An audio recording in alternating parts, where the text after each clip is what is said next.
Singapore, a place often described as the world's cleanest experiment, a city where order is engineered, where rules are not suggestions, but the very architecture of society. But beneath the polished glass, the manicured streets, and the illusion of perfection lies something far more complex. Because for decades, the world has been told a narrative that Singapore is strict conservative, tightly controlled. But what if that story is incomplete?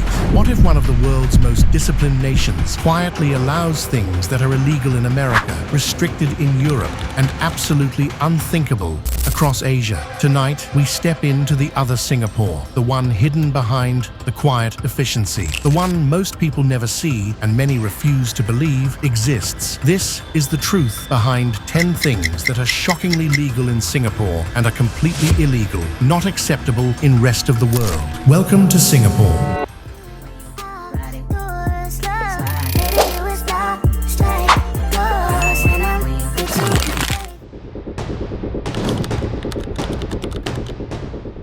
Well, in much of the world, marrying your first cousin is forbidden. Actually, 99.9% of the world, it is a criminal offense. Why? This is dangerous as it supports inbreeding. But for Singapore, it is the exact opposite. The law makes no mention of it. It is entirely legal. No debate, no moral uproar, just silence as it happens.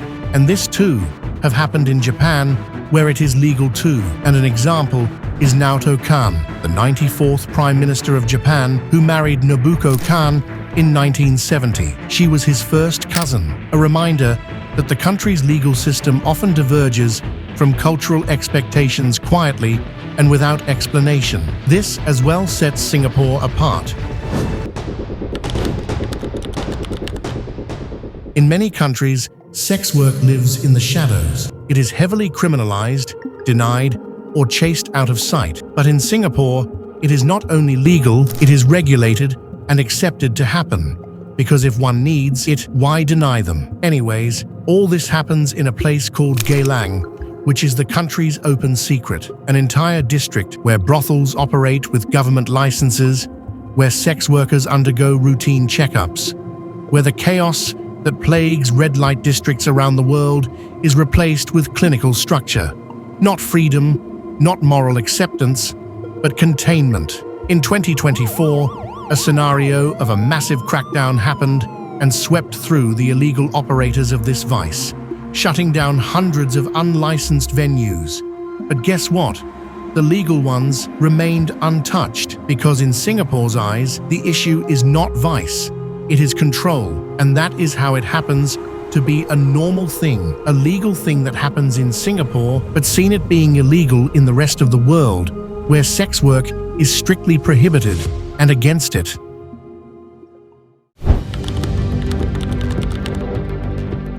Long before much of the world dared to address reproductive rights, Singapore made its decision. And in 1974, abortion was legalized. Not as a political statement, not as a cultural shift, but as a matter of public health. And so, while other nations debate, restrict, and divide themselves over the issue, Singapore quietly offers safe, confidential procedures to citizens and foreigners alike. No public fanfare, no cultural war, just access protected by law. It is one of the country's most unexpected truths. Despite Singapore being one of the strictest countries in the world, this too is happening normally, and it is legal, whereas other countries take this as illegal and criminal, yet punishable by law. Doesn't this set Singapore aside? Well, before we continue, we request you to subscribe to our channel and get us going further. Thank you.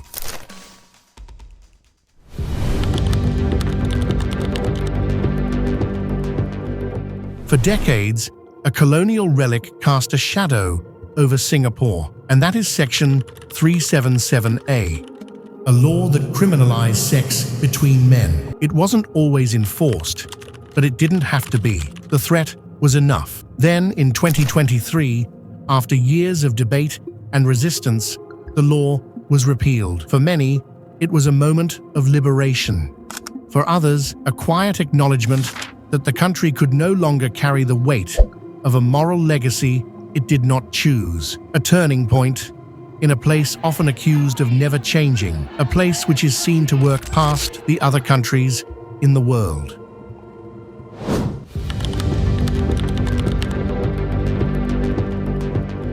Another thing that happens in Singapore, and it's illegal elsewhere in the world, is the fish tank brothels. There is perhaps nothing more surreal than walking through Geylang at night and seeing rows of glass-fronted rooms, each containing a woman waiting behind a pane, motionless, lit like a display. A system banned across Asia, criminalized in the West, but in Singapore, tolerated, regulated. Another example of the state's willingness to allow what others outlaw, as long as order is maintained. It is disturbing, it is real, and it is legal.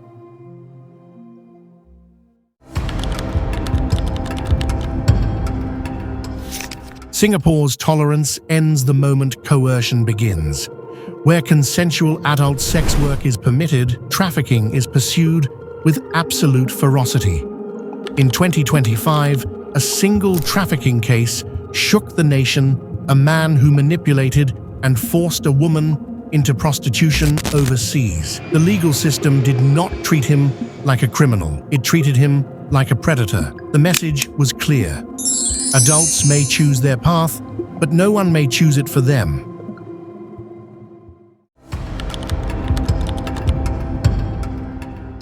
Singapore punishes littering, vandalism, and disorder with uncompromising severity. It demands calm, safety, and respect in public. But behind closed doors, the restrictions fall away. Abortion, sex work, same-sex intimacy, BDSM, adult autonomy, things that provoke outrage worldwide are simply allowed. This is the grand contradiction. Strict public conformity, paired with surprising private freedom.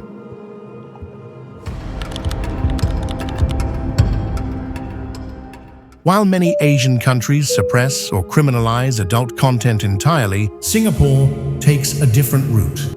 Adult shops exist openly in malls, in nightlife districts, in discreet corners of the city. The only rule, nothing explicit in public view. It is yet another reminder that the state cares less about morality and more about order.